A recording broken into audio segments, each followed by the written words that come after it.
Hi everyone, आज हम बात करने वाले हैं इंडियन कॉन्स्टिट्यूशन के प्रियम्बल के बारे में। छोटी सी इंट्रोडक्शन लाइन जो कॉन्स्टिट्यूशन ओपन करते ही हमें सबसे पहले दिखाई देती है।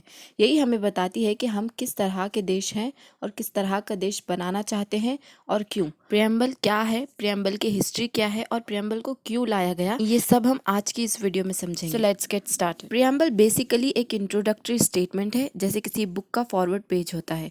ये बताता है क्यों कॉन्स्टिट्यूशन लिखा गया, किस आइडियोलॉजी पर बेस्ड है और नेशन के गोल्स क्या हैं। इसमें रूल्स तो नहीं दिए होते, लेकिन ये रिवील करता है उन रूल्स के पीछे का स्पिरिट, जैसे एक मिशन स्टेटमेंट होती है। सिंपल वर्ड्स में अगर कहें तो कॉन्स्टिट्यूशन के लिए प्रियम्बल एक पर्पस नोट है। अब सवाल आता है, ये प्रियम्बल आया कहाँ से? तो इसका बेस था जवाहरलाल नेहरू का ऑब्जेक्टिव रेजोल्यूशन, जो कॉन्स्टिट्यूएंट असेंबली ने 22 जनवरी 1947 को अडॉप्ट किया था। इसी रेजोल्यूशन से प्रियम्बल के आइडियल्स लिए गए और 1949 में जब कॉन्स्टिट्यूशन रेडी हुआ तो ये उसका ओपनिंग पार्ट बन गया। लेकिन तब कोर्ट्स ने बोला था ये सिर्फ एक इंट्रोडक्शन है, लॉ का पार्ट नहीं। पर बाद में कोर्ट्स ने अपना व्यू बदला। इस सिचुएशन को डिटेल में हम आगे वीडियो में समझेंगे। प्रियम्बल हमें 4 मेन चीजें समझाता है। पहला है source of power. We the people of India, मतलब पावर इंडियन सिटीजन यानी हम इंडियन सिटीजन के पास है, किसी किंग या क्वीन के पास नहीं। दूसरा, नेचर ऑफ स्टेट। इंडिया एक sovereign, socialist, secular, democratic republic है। सोशलिस्ट एंड सेक्युलर 1976 में ऐड हुए थे।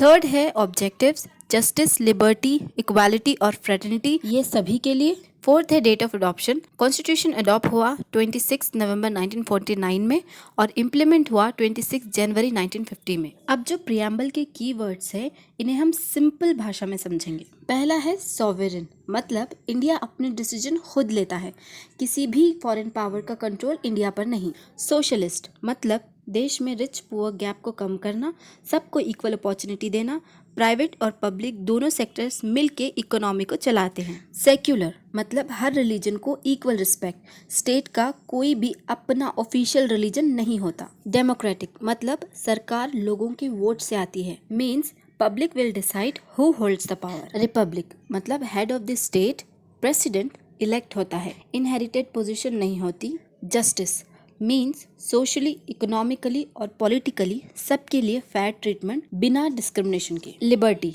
Means freedom of thought, belief and expression. Belief और एक्सप्रेशन और फ्रीडम ऑफ थॉट की पूरी आज़ादी मिलेगी, but within a law. Equality, सब लोग इक्वल हैं, कोई स्पेशल प्रिविलेज नहीं। फ्रैटर्निटी, एकता और भाईचारा, देश की यूनिटी और इंटीग्रिटी को बनाए रखने के लिए। ये चारों ऑब्जेक्टिव्स जो हैं एक दूसरे से जुड़े हुए हैं। ये वैल्यूज़ अलग नहीं चल सकती। जैसे कि विदाउट लिबर्टी इक्वालिटी अगर दी जाए तो ये सिर्फ पावरफुल लोगों के लिए होगी। इक्वालिटी के बिना अगर लिबर्टी दी जाए तो लिबर्टी फ्रीडम को पूरी तरह से ख़त्म कर देगी। और लिबर्टी और इक्वालिटी इन दोनों के बिना सिर्फ फ्रैटर्निटी दी जाए तो ये सोसाइटी को डिवाइड कर देगी। सो ये तीन एक बैलेंस बनाकर चलते हैं, जैसे 3 पिलर्स एक रूफ को संभालते हैं। अब तक तो आपके दिमाग में ये सवाल आ ही गया होगा कि क्या प्रियम्बल कोर्ट में इन्फोर्सिएबल है। शुरू में बेरूबारी केस 1960 में सुप्रीम कोर्ट ने कहा था कि प्रियम्बल कॉन्स्टिट्यूशन का पार्ट नहीं है, सिर्फ एक गाइड है। लेकिन केशवानंद भारती केस 1973 ने सब बदल दिया। कोर्ट ने कहा कि preamble is a part of the constitution और उसी केस में बेसिक स्ट्रक्चर डॉक्ट्रिन भी आई, जिसमें बोला गया कि पार्लियामेंट कॉन्स्टिट्यूशन के कोर वैल्यूज नहीं बदल सकती। फिर LIC ऑफ इंडिया केस 1995 में सुप्रीम कोर्ट ने कंफर्म किया है कि हाँ, प्रियम्बल पार्ट है कॉन्स्टिट्यूशन का, पर डायरेक्ट राइट्स नहीं देता, ये एक गाइडिंग लाइट है। 42nd अमेंडमेंट 1976 के थ्रू प्रियम्बल में 3 वर्ड्स ऐड किए गए, सोशलिस्ट, सेक्युलर और integrity. Unity of nation, unity and integrity of nation. पर ध्यान रहे, प्रियम्बल चेंज हो सकता है सिर्फ आर्टिकल 368 के अंडर, लेकिन बेसिक स्ट्रक्चर डिस्ट्रॉय नहीं कर सकते, मतलब डेमोक्रेसी या फ्रीडम हटा नहीं सकते। जब किसी आर्टिकल का मीनिंग क्लियर नहीं होता तो जजेस प्रियम्बल को देखते हैं कि कॉन्स्टिट्यूशन के मेकर्स का इंटेंशन क्या था। ये एक मॉरल कंपास जैसा काम करता है, लॉस को राइट डायरेक्शन में गाइड करता है। अब हम कुछ एग्जाम पॉइंट ऑफ व्यू से इसके की फैक्ट्स देख लेते हैं। ये अडॉप्ट हुआ 26 नवंबर 1949 को, लागू हुआ 26 जनवरी 1950 को। फ्रेंच रेवोल्यूशन से लिया गया वर्ड्स लिबर्टी, इक्वालिटी, फ्रेटर्निटी है। एक ही बार अमेंड हुआ था प्रियम्बल 42nd अमेंडमेंट 1976 को।